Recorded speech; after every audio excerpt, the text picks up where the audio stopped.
Alexandre Delval, géopolitologue. Bonjour, vous publiez d'ailleurs dans 2 semaines un livre qui s'appelle La mondialisation dangereuse et c'est aux éditions de l'Artillerie. Bienvenue sur ce plateau. De l'Artilleur, pardon, et non pas de l'Artillerie. Il faudrait juste préciser une chose, il y a une petite association qui s'appelle Génération Z, que vous avez tous vu. Il m'avait contacté pour une interview justement sur, maintenant on fait des interviews sur Éric Zemmour, et je leur dis, mais est-ce que vous représentez Éric Zemmour? Est-ce que vous êtes en lien avec lui, avec son staff? Absolument pas.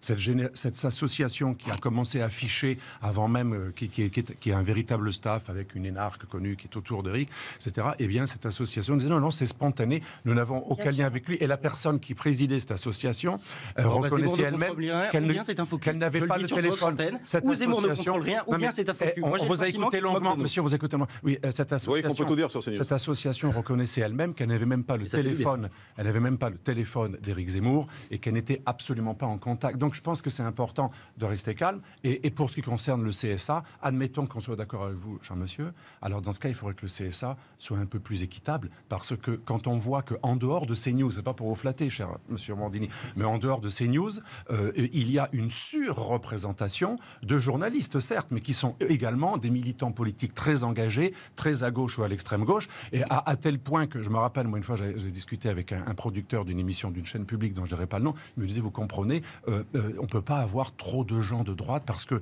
ce n'est pas possible. De toute façon, on aurait des oukases qui viendraient de nos journalistes lorsqu'on veut qu'il y ait un débat avec des gens un peu trop à droite, eh bien ça suscite des remous, et à l'intérieur de notre chaîne, on ne peut pas. Et c'est pour ça que CNews est devenu le refuge que maintenant il est à la mode de critiquer. Oh, c'est CNews, c'est l'extrême droite, ça. Non, c'est la seule chaîne. C'est la seule chaîne où il y a des débats relativement équilibrés, mais dans les chaînes publiques, avec les impôts des Français, on n'a pratiquement que des journalistes de gauche et d'extrême gauche. Alors bien sûr, vous allez nier, c'est certain, mais tout le monde le sait, et c'est une évidence. On le voit chaque jour, on le constate. Ah non, c'est pas du complot. Non, non. Écoutez ce que vous venez de dire avant. C'est comme lorsqu'il pleut, on peut dire, moi je pense qu'il ne pleut pas. Mais ceux qui nous écoutent, chère madame, ils savent très bien ce que je veux dire, et ils voient très bien que dans les chaînes publiques, il y a une surreprésentation, mais une surreprésentation de la gauche et de l'extrême gauche. La presse en France n'est pas libre. Quant au futur candidat, monsieur Valls, que j'ai rencontré longuement à Barcelone, qui est très charmant, que j'aime bien, mais il va avoir bientôt une émission. Mais tout le monde sait, et il le dit lui-même en privé, qu'il se présentera aux prochaines élections juste après celle-ci. Alors lui aussi, il faudrait anticiper, parce que l'émission va lui servir de tremplin pour se faire une publicité. Exactement le schéma de Zemmour. Si effectivement on accuse tous les journalistes d'utiliser les médias pour un jour être candidat, il faut interdire tout journaliste politique. Eh bien, je dirais que ce serait une bonne idée. Ce serait bien que les journalistes ne soient plus politisés, qu'ils fassent des faits. Alors dans ce cas, que l'on soit moins... Moi, j'ai toujours dit que je ne croyais pas l'objectivité des journalistes. Alors, je le dis d'autant plus clairement. Alors dans ce cas, comme vous dites, attendons qu'il soit officiellement candidat. C'est la règle habituelle. Déontologique. Ce qui pose un problème aussi, c'est le caractère multirécidiviste des différentes organisations communistes, et notamment votre parti, le PCF, où on peut hurler la haine du flic qui engendre chaque année des violences, parce que vous savez, le discours sur la violence crée de la violence. Quand vous stigmatisez, que ce soit les juifs par les nazis, que ce soit les flics par les anti-flics, quand vous stigmatisez vous mélangez 300 spectateurs d'un rappeur. Quand vous stigmatisez une communauté, ne dites pas ça à moi, monsieur. Vous fabriquez la violence. Ne me dites pas ça à moi. Je suis un député et un ancien élu local de la Seine-Saint-Denis. Je suis témoin au procès des attentats. La haine des flics, c'est une honte.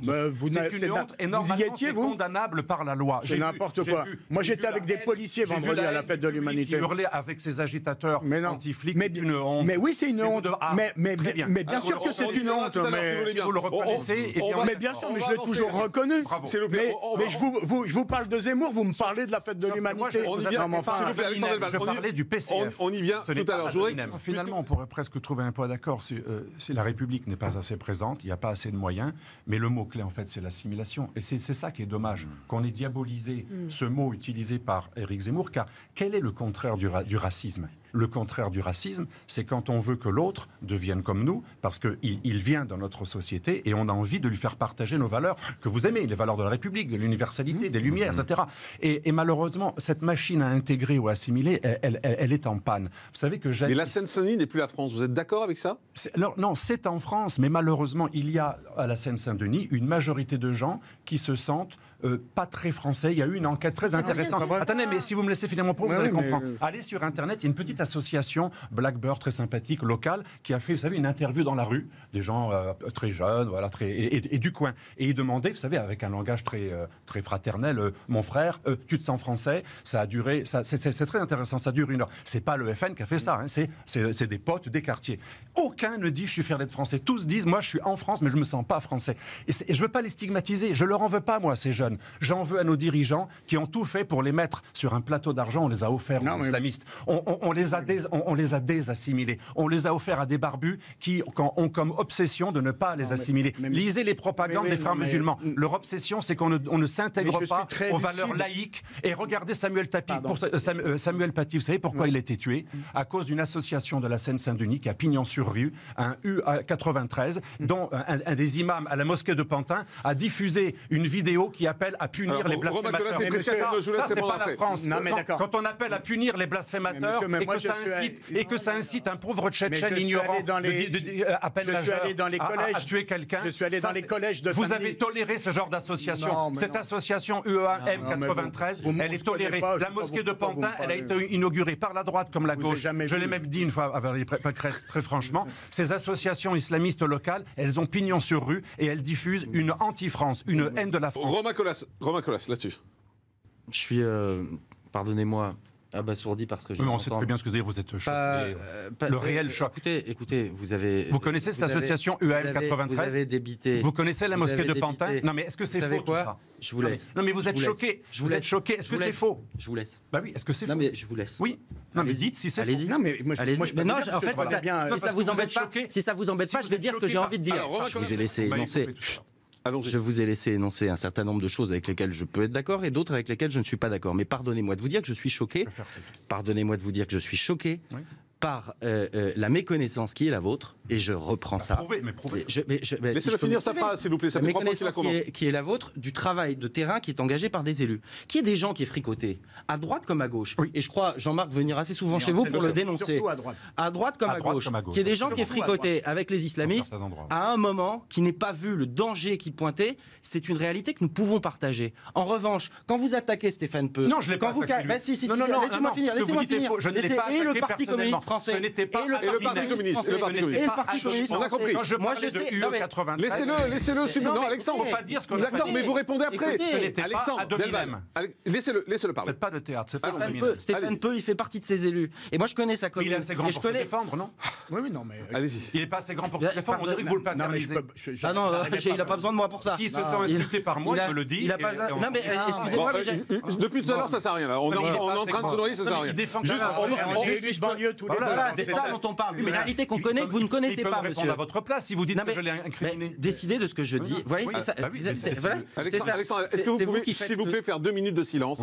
Parce qu'on avance. Allez-y. Voilà, il y a un travail qui est engagé par les élus de terrain, et je parlais de Stéphane Peu parce que je connais son boulot, je connais pas le boulot de tous, mais je connais le sien. Je sais ce qu'il a fait sur la Seine-Saint-Denis, je sais ce que sont ses engagements, je sais ce que sont les miens. Il n'y a aucune complaisance d'une grande part des élus, que ceux-ci soient de gauche ou de droite, à l'égard des islamistes. Mais vous nous avez embarqués, vous nous avez embarqués sur un terrain qui n'est absolument pas celui des propos de Zemmour. C'est faux. Vous nous avez. Attendez, je vais finir. Vous nous avez. Non, il a parlé des arabo-musulmans. Non, c'est les propos. Mais je les ai écoutés.